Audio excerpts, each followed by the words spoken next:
Protams, ļoti svarīgs jautājums, ja vēlies strādāt kā freelanceris, ir, kur atrast un kādā veidā piesaistīt sev klientus.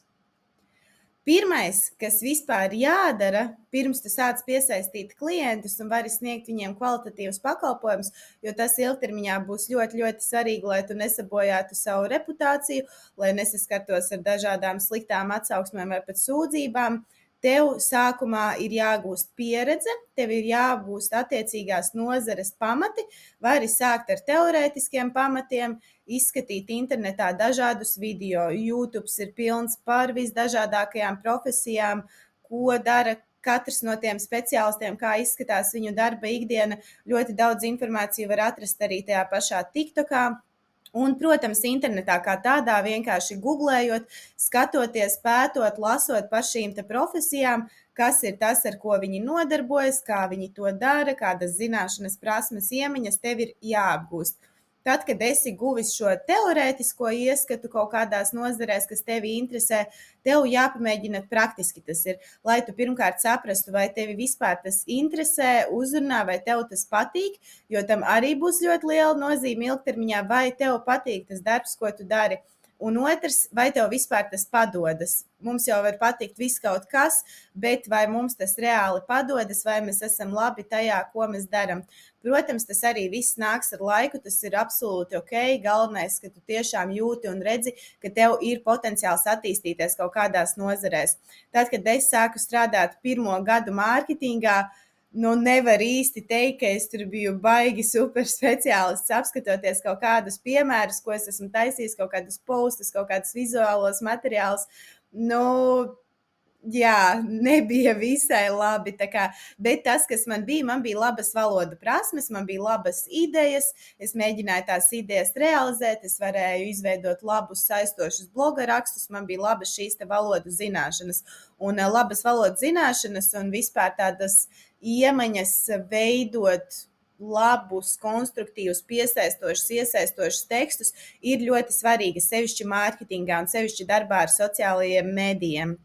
Un it sevišķi, ja tev ir saskare ar kaut kādu copywritingu, vai mājaslapas tekstu veidošanu, vai bloga rakstu veidošanu, vai vienkārši postu, ierakstu, tekstu veidošanu, jebkurā no platformām, tātad tev ir jābūt spējīgam salikt kopā sakarīgus un piesaistošus teikumus. Un tad pirmais, kas tev ir jādara, ja tu vēlies ar to visu sākt darboties un strādāt un pelnīt laika gaitā, pirmais tev ir jāgūst pieredze. Pieredzi mēs varam gūt dažādos veidos. Viens no veidiem ir vienkārši piedāvāt savus pakalpojumus bez maksas. Tu vari piedāvāt ģimenei, draugiem, paziņām, sākumā meklēt savu paziņu lokā, tikpat labi ielikt Instagramā kādu storiju, ka tu meklē cilvēkam tur uztaisīt mājaslapu vai kam pamēģināt menedžēt sociālos mēdījus.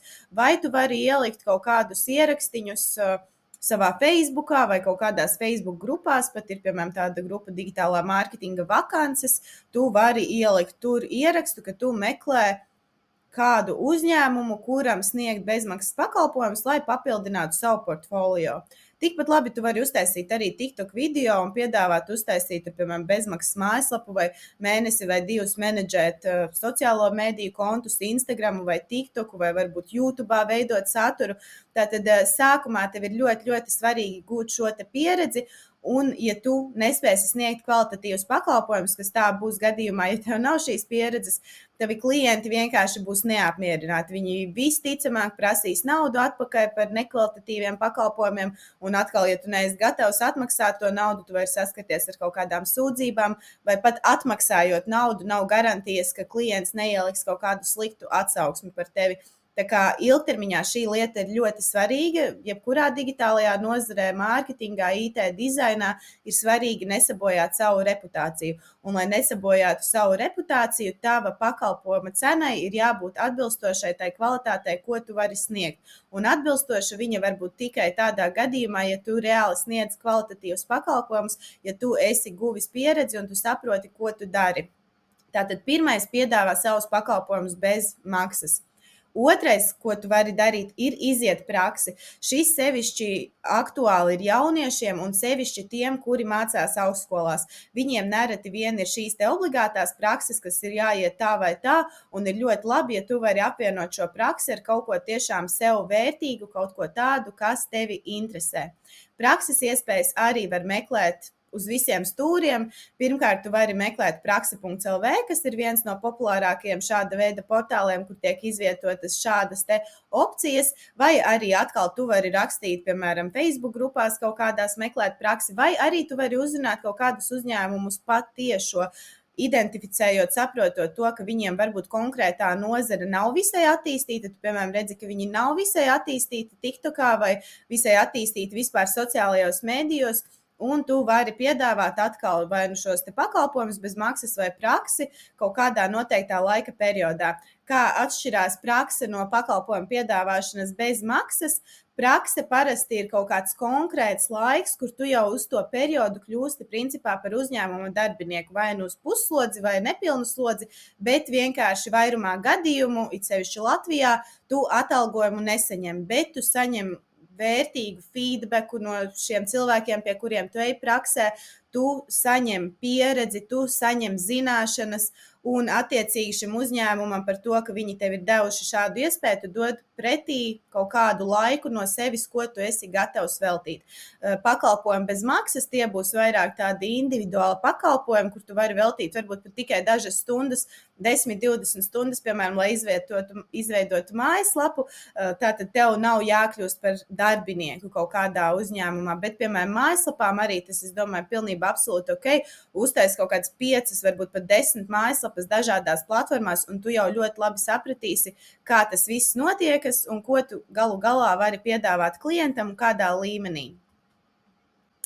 Nākamais veidi, kur mēs varam meklēt dažādas šīs iespējas, kā piesaistīt un kur atrast vispār jau maksājošus klientus. Tātad Latvijā mums ir arī vairākas freelanceru platformas, un es iesaku sākumā tomēr skatīties uz šo te Latvijas tirgu. Protams, ja tu vēlies, tu vari iet un uzreiz meklēt ārzemēs kaut kādas iespējas, bet ir jāsaprot tomēr, ka ārzemēs ir milzīga, gigantiska konkurence, un tādi kā tu, kuri vēlas kaut ko sākt darīt, ir vienkārši neskaitāmi cilvēki. Un ilgtermiņā būs ļoti grūti konkurēt ar šo te cenu, ar kaut kādiem trešo valstu pilsoņiem, kuri piedāvā tos darbus tiešām pa kapeikām. Un ja tev jau ir gūta pieredze, ok, tas ir ok, tad jau tev ir kaut kāda pieredzes bagāža, tev ir portfolio, ko tu vari piedāvāt, tad tas ir absolūti ok. Bet kā pilnīgam iesācējam, es tomēr iesaku sākt ar Latvijas tirgu, sākt ar Latvijas uzņēmumiem. Šeit ir daudz plašākas iespējas un nav tik milzīga konkurence. Un tātad Latvijā mums arī ir vairākas platformas, kur mēs varam gan izvietot informāciju par sevi, gan atrast kaut kādus klientus, atrast aktuālus projektus. Pirmā no platformām ir getapro.lv, kura ir vērsta uz ļoti daudz dažādām nozarēm. Tu tur vari atrast arī cilvēku, kurš tev saskrūvēs skapīti, un tu tur vari atrast cilvēku arī, kurš tev uztaisīs mājaslapu vai pārvaldīs ikdienas sociālos mēdījus. Mēs pašas ar kolēģi no šīs platformas esam ieguvuši vismaz vienu konkrētu klientu, bet man liekas, ka tie pat varētu būt kaut kādi 2 klienti, kas mums jau ir kā ilgtermiņa klienti, un ilgtermiņa klients, protams, tas ir ļoti izdevīgi, jo viņš tev maksā katru mēnesi noteiktu summu par noteiktiem darbiem. Nākamā platforma, šī bija viena no mīļākajām platformām, kad sāku strādāt kā freelanceris. Tur tu vari izvietot informāciju par sevi, par to, ko tu māki, par savām stundas likmēm, par ielikt uz savu portfolio, ielikt vēl kaut kādus linkus uz dažādiem ārējiem kanāliem, piemēram, tev LinkedIn profilu. Bet tas, ko es uzreiz gribu uzsvērt, viņiem nestrādā jau kaut kādu gadu, pusotru. Šī te opcija nosūtīt ēpastu. Es to pārbaudīju savā ēpastā, man kopš konkrēta laika perioda nav ienākuši ēpasti, tad es arī aizgāju, mēģināju nosūtīt testa ēpastu, un es to testa ēpastu diemžēl nesaņēmu. Tāpēc obligāti ir jāiekļauj kaut kādi citi savi kontakti, vai nu jau tas minētais LinkedIn profils vai ēpasts tekstiņā, kur cilvēki var redzēt un tev uzrakstīt. Jo pretējā gadījumā vienkārši tu izvietos to informāciju par sevi, uzņēmums mēģinās ar tevi sazināties ēpastā, viņi nezin, ka tā funkcija nestrādā, un vienkārši tu to ziņu nesaņemsi. Bet no šīs platformas daram.lv es laika gaitā saņēmu ļoti daudz labus piedāvājumus, labus klientus. Man bija arī milzīgi ilgtermiņa projekti, kuri maksāja ļoti, ļoti labi. Un tā kā viennozīmīgi varu rekomendēt izvietot informāciju par sevi šajā platformā. Nākamā līdzīga tipa platforma ir Freelance Latvija. Šī gan ir daudz ar zemāku aktivitāti salīdzinot ar daram.lv.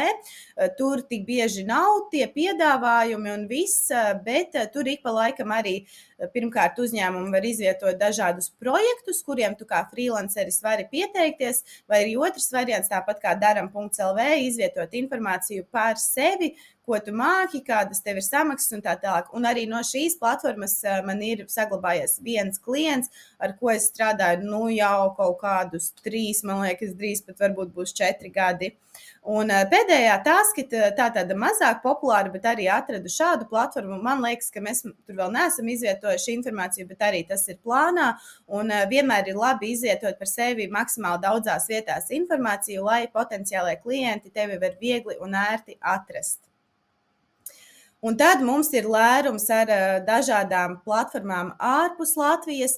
Ar šīm platformām padziļinātāk iepazīsimies citos video, paskatīsimies kaut kādu piemēru, kā izskatās tas viss interfejs, kā tev tur pieteikties darbiem, kā tev izveidot savu profilu, bet šīs ir dažas no populārākajām, it sevišķi manā skatījumā Fiverr, Upwork, tās ir vienas no tādām dzirdētākajām, bet arī šis Behance vai Behance, bet šis ir sevišķi dizaineriem pēdējā laikā kļuvis diezgan populārs. Bet arī, protams, pārējie portāli ir portāli, kur tu vari meklēt klientus, kur tu vari meklēt jaunus projektus. Te es vēl esmu ielikusi Google linku, bet man liekas, ka tagad es viņu nevarēšu atvērt šajā prezentācijā. Bet tajā linkā vienkārši ir Google Search, kur ir atslēgvārdiņi freelancer platformas, un pēc šādiem atslēgvārdiem tu vari atrast neskaitāmas platformas. Tu vari pierģistrēties kaut vai viņās visās un meklēt klientus viņās visās. Tā kā, ja tev nav darba, tu noteikti vari to darīt, bet es iesaku sākt sākumā ar Latviju, un tad jau skatīties uz tām ārzemju opcijām, tad, kad tev ir tā pieredze gūta, tev jau ir kaut kāds portfolio sagatavots, un tu tiešām vari klientiem piedāvāt kvalitatīvus pakalpojumus. Biju arī kaut kad ielikusi TikTok video par to, ka man Fiverris baigi labi nestrādāja, bet tur bija viena meitene, kura ir dizainere, un viņa padalījās, ka viņa vienā mēnesī Fiverrī bija sapelnījusi laikam 4000 eiro vai kaut ko tādu. Tā kā ļoti, ļoti labi, bet tas arī būs cilvēkam, kuram jau ir pieredze, kurš var piedāvāt kvalitatīvus pakalpojumus. Ja tu nevari piedāvāt kvalitatīvu pakalpojumu, jo tev nav šīs pieredzes, vai tev tur ir jēga liela līst iekšā, es domāju, ka nē, jo tev tomēr ir jāgūst šī pieredze, lai tu vari klientiem piedāvāt kaut ko, un tev nav jākonkurē ar kaut kādiem šiem trešo valstu pārstāvjiem, kuri vienkārši, kā es teicu, piedāvāt tos darbiņus par ļoti, ļoti, ļoti zemām samaksām, tik zemām, cik mums Latvijā minimālā alga ir vai pat zemākām. Protams, tas arī atkarīgs no cilvēka, no piedāvājuma, bet, iesācējiem es tiešām iesaku neaizrauties ar šīm ārzemju freelancēšanas platformām. Un tad mums ir lērums dažādu citu veidu, kā piesaistīt un kā atrast klientus. Un kāpēc es šo izšķiru tā kā dažādi piesaistīt un atrast, jo tās ir divas dažādas lietas. Viens ir piesaistīt, ka klients var atnākt arī pie tevis, vienkārši tu esi kaut ko izdarījis, lai viņu piesaistītu, un otrs ir atrast klientus, ka tu jau viņus pats meklē, pats viņus uzrunā. Manā praksē vislabāk strādā klientu piesaistīšana, kur klients jau meklē tavus pakalpojumus. Tātad, piemēram, kaut kādās šajās platformās kā daram.lv, Getapro vai LinkedInā, vai viņš atrod tevi caur mājaslapu, viņš jau meklē tavus pakalpojumus, viņam jau ir aktuāli. esam mēģinājuši arī visādus augstos zvanus, augstos ēpastus veikt un tā tālāk. Tas nekad nav strādājis tik labi, tas prasa daudz ilgāku laiku veltītam nekā tas, ka klients atnāk pie mums pats un mēs vienkārši sagatavojam viņam piedāvājumu. Tā kā tas strādā manā skatījumā un manā pieredzē vislabāk. Un kādi tad ir tie dažādie veidi? Tātad pirmais ir tas, ka mēs varam veidot savu personīgo zīmolu, un šis arī cieši iet roku rokā ar sociālajiem mēdījiem. Tātad varam veidot savus sociālo mēdīju profilus, izvietot informāciju par sevi. Tas nenozīmē, ka mēs tagad kļūsim par influenceriem vai ka mums ir plāns kļūt par influenceriem. Mēs vienkārši izveidojam savu profilu vai profilus, kuri mums principā kalpo kā mūsu portfolio, izmantojam atbilstošus tekstus, atbilstošus hashtagus, izveidojam labu profilu aprakstiņu, lai cilvēkiem ir skaidrs, kas mēs esam un ko mēs varam viņiem piedāvāt. Un attiecīgi veidot savai mērķa auditorijai aktuālu saturu. Šī arī ir viena no kļūdām, ko es nereti redzu, ka cilvēki tā kā pozicionē sevi kā mārketinga speciālistu, bet viņi liek kaut kādu saturu par to, cik foršu viņiem dzīve. Tur aizgāju uz kafejnīcu, tur strādāju, kad gribu un tā tālāk. Tas nav aktuāli tam uzņēmējam. Aktuāli uzņēmējam ir uzzināt kaut ko jaunu, interesantu par mārketingu, par biznesu, par to, kā viņš var attīstīt savu biznesu ar mārketinga palīdzību. Tāpēc vienmēr paturam prātā, kas ir mūsu mērķa auditorija. Ja jūs būsiet freelanceris, mērķa auditorija vairumā gadījumu jums būs uzņēmēji. Un līdz ar to jums arī savs saturs ir jāveido tāds, kāds būtu aktuāls konkrētiem uzņēmumiem, lai viņi var attīstīties ar savu konkrēto biznesu. Ja tas ir dizains, arī var likt dažādus dizaina ieteikumus. TikTokā arī ir tā meitene Kreo, laikam saucās viņa latvieta dizainere. Viņa taisa, piemēram, dažādus logo, kā viņa pārtaisītu. Viņai nav tā kā tas projekts, bet viņa taisa un rāda, kā viņa uzlabot konkrētus logo. Tad tas ir arī ļoti foršs saturs dizaineriem. Arī ārzemēs šādu dizaineru ir diezgan daudz, kur ir arī ļoti populāri, kur viņi rāda vienkārši, kā viņi pārveido kaut kādas lietas. Un tas biznesam parāda, ka tas cilvēks varētu arī manu logo uzlabot. Tātad vienmēr atceries, kas ir tava mērķa auditorija, izvieto saturu par sevi sociālajos mēdījos un veido savu personīgo zīmolu. Vai šis ir obligāti? Nē, šis nav obligāti. Es TikTokā un vispār sociālajos mēdījos aktīva pati kā speciālists kļuvu tikai pagājušā gada augustā. Visus pirmos 9 manus darbības gadus es strādāju vispār pati nebāžot degunu tajā sociālo mediju vidē, tik cik darbā ar klientiem, bet pati es nebiju kā satura veidotājs.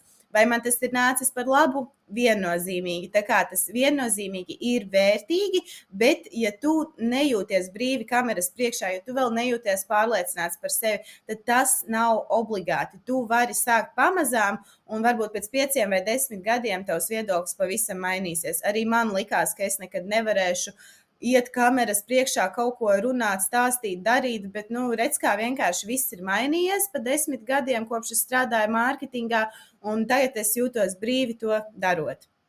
Nākamais kanāls, kur tu vari atrast dažādus projektus un klientus, kā jau pieminēju, ir dažādas Facebook grupas. Piemēram, šī Facebook grupa Digitālā mārketinga vakances, kas ir Latvijas grupa, kur tu vari regulāri redzēt gan dažādus darba sludinājumus, gan arī sadarbības piedāvājumus. Tam viņiem tieši sadarbības piedāvājumiem ar freelanceriem, viņiem ir uztaisīta atsevišķa grupiņa. Viņa saucās Digitālā mārketinga darba tirgus vai kaut kā tam līdzīgi. Noteikti varēsiet atrast Facebookā. Ir arī dažādas citas Facebook grupas, kur tu vari izvietot informāciju par sevi. Piemēram, es dzīvoju Valmierā, mums Valmierā ir kaut kādas 10 dažādas Facebook grupas. Ja man ļoti, ļoti trūktu klientu, es noteikti ietu, rakstītu arī šajās pēcpārdodu grupās, ka hei, kur es piedāvāju Valmierā digitālā mārketinga pakalpojumus tādus, un arī jūs to noteikti varat darīt. Galvenais nepārspamot ar to saturu, nelikt katru reizi 10 reizes vienā un tajā pašā grupā. Noteikti padomāt par vizuālo noformējumu, lai tas ir piesaistošs, profesionāls un, protams, par atbilstošu aprakstiņu pastāstīt cilvēkiem, kas ir tas, ko tu viņiem vari piedāvāt. Ideālā gadījumā pielikt kaut kādus paraugus no taviem kaut kādiem veiktajiem darbiem. Nākamais veids, kā tu vari piesaistīt klientus, ir ar savu mājaslapu. Mums mājaslapa arī ir tā kā mazliet palikusi, var teikt, otrajā plānā. Kaut kā nekad netiekam līdz tam viņu pilnvērtīgi uzlabot. Tur ir arī tik daudz potenciāla, ko mēs vēl varam darīt, veidot bloga rakstus. Mums melnrakstos stāv kaut kādi 20 bloga raksti, ko vēl nav sanācis pārbaudīt, pārlasīt un publicēt. Bet, principā, mājaslapa ir viens no mūsu efektīvākajiem kanāliem, caur kuriem mums atnāk klienti. Un tas ir ļoti loģiski, jo cilvēki, kas meklē informāciju Google, viņi jau ir nobrieduši tam, ka viņiem to vajag. Ja viņi meklē sociālo mediju mārketinga speciālistu vai uzņēmumu, viņi jau zina, ka viņiem vajag to pakalpojumu. Viņi vienkārši tagad meklē tās iespējas, salīdzina dažādus piedāvājumus. Tāpēc mājaslapa mums viennozīmīgi ir viens no efektīvākajiem, un es teiktu, vismaz puse klientu, ja ne vairāk, ir atnākuši tieši caur mūsu mājaslapu. Un arī, ja tu esi individuāls freelanceris, tev vēl nav savs uzņēmums, tu mierīgi vari veidot savu mājaslapu. Tas nekas, ka tev nav uzņēmums. Tu vari veidot šo mājaslapu kā tavam personīgajam zīmolam, kā tev, kā individuālam speciālistam, izvietot tur visu informāciju par sevi, izvietot savus darbus, ja tu vēlies, un vari tos publicēt, izvietot pakalpojumus, aprakstus šiem pakalpojumiem, kas tad ir tas, ko tu piedāvā, var izvietot vai neizvietot cenas. Mēs cenas izvietojam, es domāju, ka mums tas arī strādā diezgan labi, jo cilvēki uzreiz redz, cik viņš var maksāt par kaut kādām konkrētām lietām. Tā kā mājaslapa viennozīmīgi ir tāds, manā skatījumā, pat viens no efektīvākajiem veidiem, kā piesaistīt klientus, un ilgtermiņā tu ļoti daudz vari strādāt pie tā, lai Google sasniegtu arvien labākas pozīcijas. Par to, kā to izdarīt, par to mēs runāsim vairāk SEO sadaļā, kas būs zem digitālā mārketinga, bet mājaslapa viennozīmīgi ir fenomenāls resurss, ar kuru piesaistīt klientus.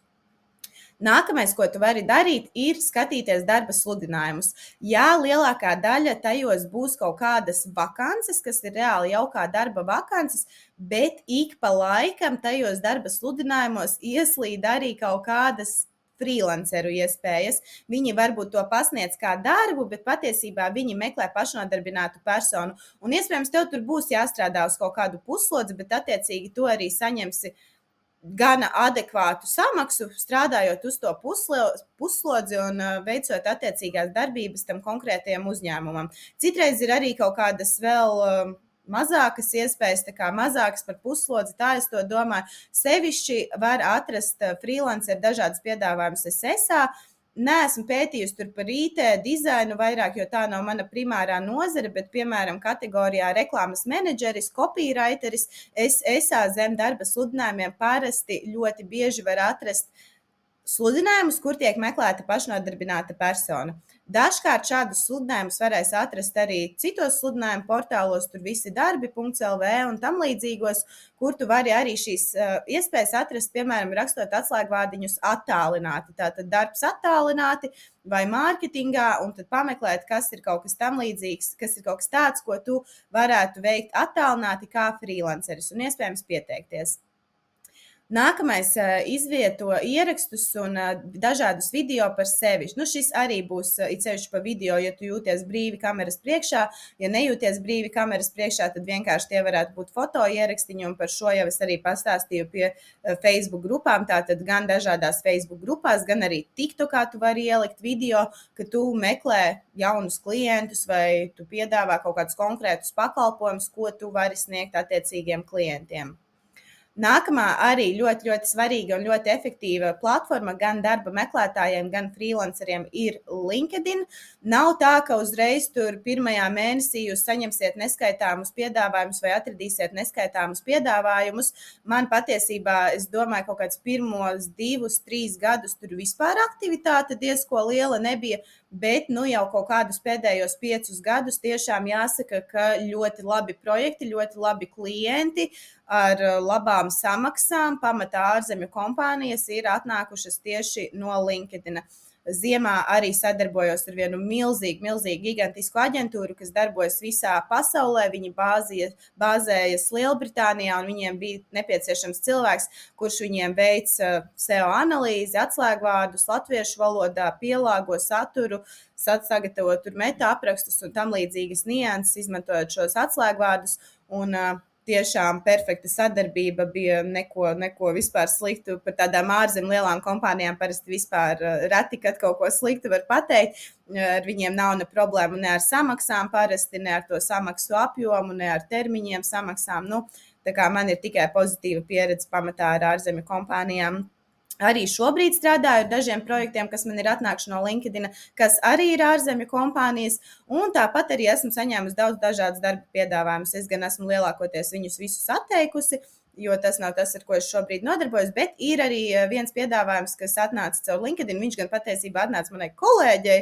Viņai tas nebija aktuāli. Es domāju, ok, es varētu šito padarīt, un tā es arī sāku strādāt tajā konkrētajā uzņēmumā, no kura bija atnācis šis piedāvājums LinkedIn. Un vēl kas ir svarīgi, LinkedIn tur ir sadaļa Jobs, kur arī it kā vairumā gadījumu ir darba vakances, bet tajā pašā laikā tur arī dažkārt ir kaut kādi projekti. Arī man viens no pēdējiem projektiem, kas bija saistībā ar mākslīgo intelektu, par ko stāstīju iepriekšējā video, kur bija jātrenē vienkārši mākslīgais intelekts. Arī šim projektam es pieteicos caur LinkedIn sadaļu Jobs. Tas bija tāds īstermiņa projekts, ļoti ērts. Tur dari, kad gribi tās lietas, kaut vai nakts vidū pie filmas, ieslēdz savu timerīti un strādā. Tā kā LinkedIn ir fantastisks resurss, bet vienkārši neatmetat ar roku, ja jums pirmajā gadā kaut vai neatnāk kāds piedāvājums, vai kaut vai pirmajos 2 vai pat 3. Tas viss atnāks ar laiku. Un jo labāk izveidosiet savu profilu, ievietosiet tur portfolio, aprakstus par jūsu pieredzēm, par jūsu darba vietām vai projektiem, ar ko esat strādājuši, tad noteikti tā iespējamība paaugstināsies daudz lielākā mērā. Vēl viena vieta, kur tu vari izvietot informāciju par sevi, ir piemēram tādas vietnes kā zaļās lapas, zl.lv, 1188.lv, kur ir šīs sadaļas par uzņēmumiem. Tur arī dažkārt ir individuālie komersanti redzēti, tā kā es domāju, nav nekādu problēmu izvietot informāciju arī, ja tu būsi tikai kā pašnodarbinātais iesākumā. Un šis var likties tāds novecojis veids, bet ļoti laba atziņa, ko es gadu gaitā esmu sapratusi, ka ir svarīgi būt sasniedzamam tiešām pēc iespējas dažādākos kanālos, jo tavi potenciālie klienti var būt ļoti, ļoti dažādi. Viņi var būt arī vecmodīgi, un varbūt viņi meklē uzņēmumus un sadarbības partnerus nevis caur sociālajiem mēdījiem, nevis tur caur Google meklējot, veicot kaut kādu izpēti, bet dodas uz šiem uzņēmumu katalogiem un tad caur turieni meklē sadarbības partnerus. Tā kā atceries, ka klienti var būt dažādi, un jo pēc iespējas dažādākās vietās un pēc iespējas vairāk vietās tu izvietosi informāciju par sevi, jo lielāka iespēja, ka tevi arī atradīs tavi potenciālie klienti.